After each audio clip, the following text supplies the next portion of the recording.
We have reached the last lesson. Pat yourself in the back for making it so far. We are going to talk now about merge conflicts and how Git helps you resolve them.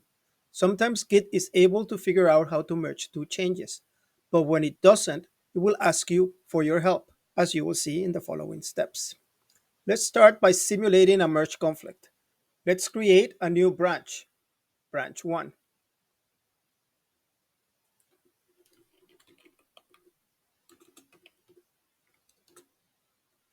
And let's go to construct and add one more button to page 1.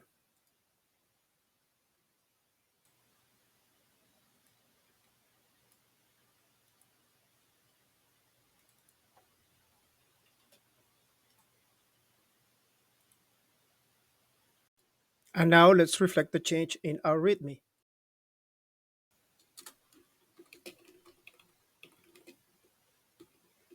and save. Lastly, let's commit.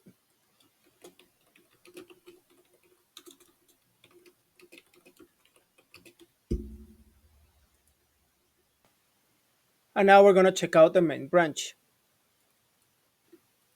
Let's go to construct and see if our changes disappear. Not yet. We need to close and open.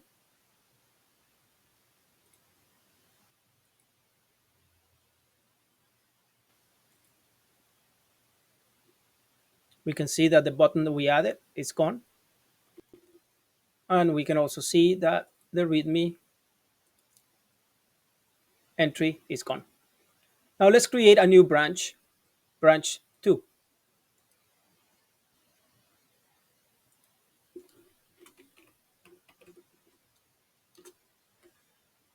We are going to add a fader to page 1.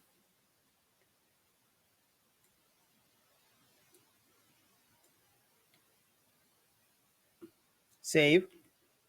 And we're also going to create a page 5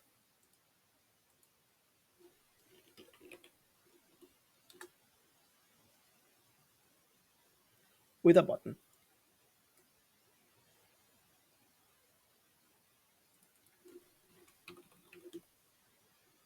We're going to save all our changes. We're going to reflect what we did on the README.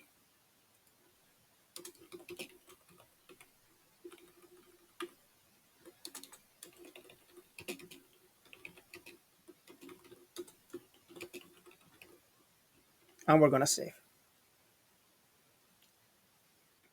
And lastly, we're going to commit.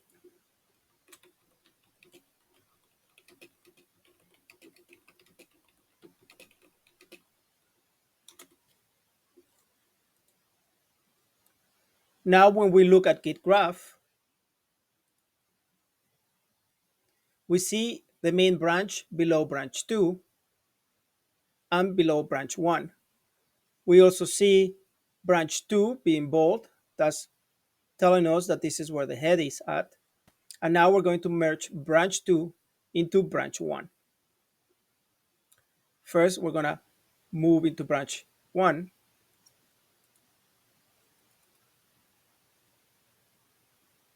And now we're going to merge.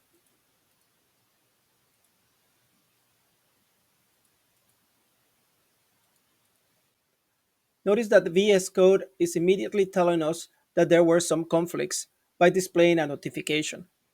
Also, noticing that Git did not immediately create a merge commit for us like in the video before. We can see that there's a change that went okay because it is displayed in the stage changes, page 5, and that there are two files that need attention, the README and page 1, both with an exclamation point that says conflict both modified. We need to figure out the conflicts before moving on. Let's start with fixing the conflicts with the README. We click on the README. Note how the only real conflict according to Git was line 4, where in branch 1, the current branch, it is shown that it has button 3, and in branch 2, the one we are trying to merge, the incoming change, line 4 has slider. The last lines, since they didn't collide with anything, Git is happy with them and it is not marking them as conflict.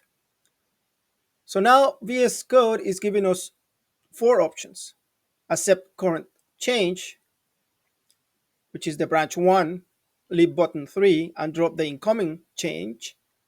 Accept incoming, which is leave slider and drop button 3. Accept both changes or compare the changes. Let's compare the changes view for now to get a better view of what this means. There you go. A little bit easier to read. Line 4 has button 3 and a new line for the current changes. And the incoming changes, line 4 has slider. Let's close out of this. And now let's use the Resolve in Merge Editor. Resolve Editor gives us a 3-window view about what is going on. We are going to accept combination of the changes, selecting incoming change first. Notice how it adds the changes to the resolution page. And in here, we can make other changes while we're at it.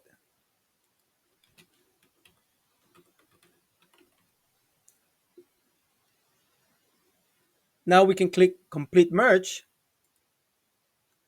And now the README has moved to state changes. Let's just click on it to see how it looks. Here are the changes. One more conflict to go. We're going to double click on page 1. And what we are looking at is that there is no merge suggestions being displayed like they were displayed before. This is where we go full circle. Remember on the first video when we told Git to treat construct pages as binary files? This is where it pays off. Git is not even going to try to make a conservative guess on what to do, like in the last lines of the README. You have two options: completely reject incoming changes, lose the slider, or reject current changes, lose the button. We are going to choose current changes and ignore incoming. We do that by right-clicking on page 1 and selecting Accept All Current. Then by clicking State Changes. Notice how the file drops out of the Merge Changes area and disappears. The file has gone back to the state it was in branch 1. Let's go back to Construct. Let's close and open again to update all changes.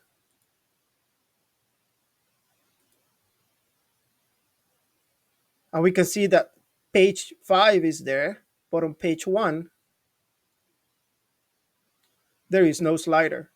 This is a partial merge, with page 5 coming from branch 2 and page 1 staying exactly the same as in branch 1. Now, branch 2 changes are not lost. We'll see in a second what we need to do to manually merge them. First, let's commit what we have.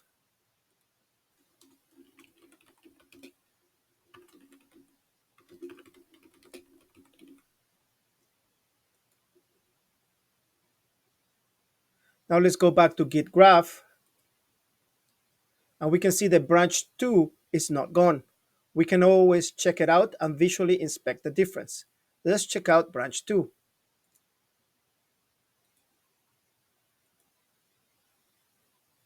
Now let's head over to Construct. Let's close the solution and open it again. Go back to page 1. And here's the slider. We're going to select the slider and click Ctrl C. Now we switch back to branch 1.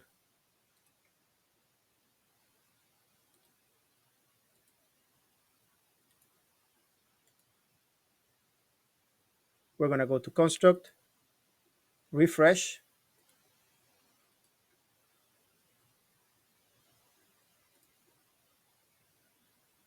We're going to go to page 1 and paste our slider. We just did a manual merge. Finally, let's merge branch 1 into main by going to main first. Now we're in main, and now by merging branch 1. Now main is at the same level as branch 1. We can go ahead and delete the branches. We don't need them anymore.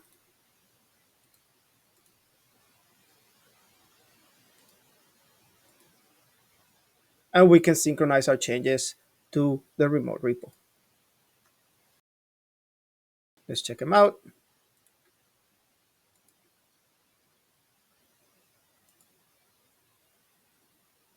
There they are. This is it for these videos.